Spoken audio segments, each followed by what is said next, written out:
ડિમ્પલ બ્લોગમાં તમારું સ્વાગત છે મિત્રો। જીવનમાં એક કામ કરો, સફળતા તમારા ઘરે આવશે। એક નાનકડા ગામમાં મનોહર નામનો એક સામાન્ય માણસ રહેતો હતો।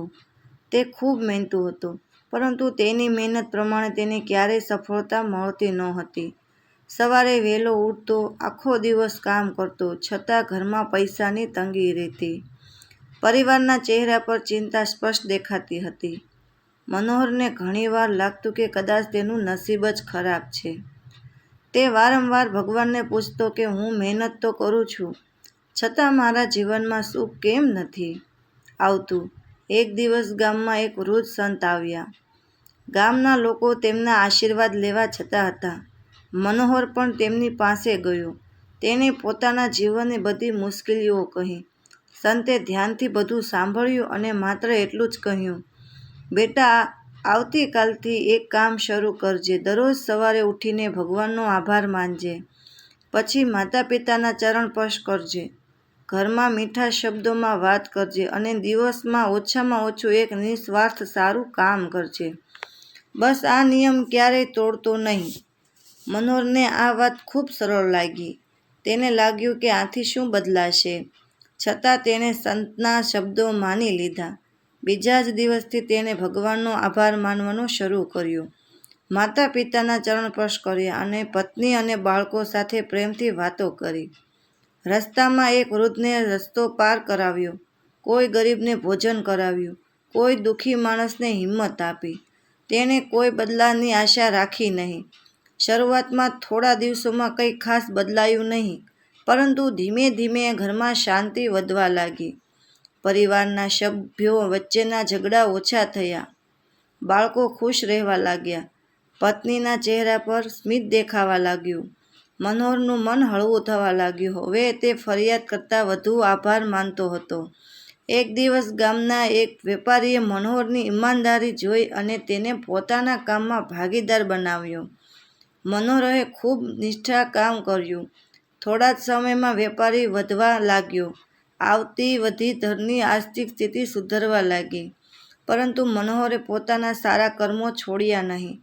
તે આજે પણ રોજ કોઈને કોઈની મદદ કરતો રહ્યો। એક દિવસ તેણે સંતને ફરી મળીને પૂછ્યું, મહારાજ, શું આ સારા કામોની જ મને સફળતા મળી? સંત હસ્યા અને બોલ્યા, સફળતા માત્ર પૈસા મળવાનું નામ નથી। જ્યારે માણસના વિચારો સારા બને છે, વાણી મીઠી બને છે, વર્તન વિનમ્ર બને છે અને હૃદયમાં સેવા આવે છે, ત્યારે ભગવાન તેના માટે નવા રસ્તા ખોલી આપે છે। સારા કર્મો ભાગ્યને જાગૃત કરે છે। મનોહરને હવે સમજાઈ ગયું કે સફળતા બહારથી નહીં, અંદરથી શરૂ થાય છે। તેણે પોતાના બાળકોને પણ આ જ સંસ્કાર આપ્યા। આખું ઘર પ્રેમ, સન્માન અને વિશ્વાસથી ભરાઈ ગયું। ગામના લોકો હવે તેને માત્ર સફળ વેપારી તરીકે નહીં, પરંતુ સારા માણસ તરીકે ઓળખવા લાગ્યા। વર્ષો વીતી ગયા। મનોહરનું ઘર સમુદ્ર બન્યું, પરંતુ તેનો સ્વભાવ બદલાયો નહીં। તે દરરોજ ભગવાનનો આભાર માનતો, માતા પિતાનું સન્માન કરતો, જરૂરિયાતમંદની મદદ કરતો અને દરેક સાથે પ્રેમથી બોલતો। લોકો તેની પાસે સફળતાનું રહસ્ય પૂછતા, તે હંમેશા એક જ જવાબ આપતો, સફળતા કોઈ જાદુથી મળતી નથી, સારા કર્મો, સારો સ્વભાવ અને ભગવાન પ્રત્યેનો કૃતજ્ઞ જીવનનો સાચો ખજાનો છે। આ વાત ધીમે ધીમે આખા ગામમાં ફેલાઈ ગઈ। ઘણા લોકોએ પણ પોતાના જીવનમાં આ નાની નાની સારી આદતો અપનાવી। કોઈએ વૃદ્ધની સેવા શરૂ કરી, કોઈએ ગરીબોને ભોજન આપવાનું શરૂ કર્યું, કોઈએ ઘરમાં ઝઘડા છોડીને પ્રેમથી રહેવાનું શરૂ કર્યું। થોડા સમયમાં ગામનું વાતાવરણ જ બદલાઈ ગયું। લોકો વધુ ખુશ રહેવા લાગ્યા, પરસ્પર વિશ્વાસ વધ્યો, અહંકારની ભાવના વધી। એક દિવસ ગામમાં ભારે વરસાદ આવ્યો, ઘણા લોકો મુશ્કેલીમાં મુકાયા।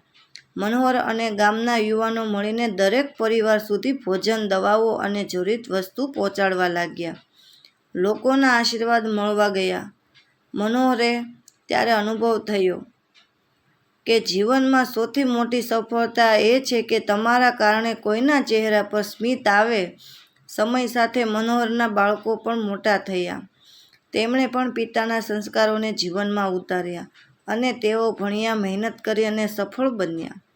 પરંતુ ક્યારેય વિનમ્રતા છોડીને નહીં. લોકો કહેતા કે આ પરિવારની સફળતાનું રહસ્ય તેમની સંપત્તિ નથી, તેમનો સંસ્કાર છે.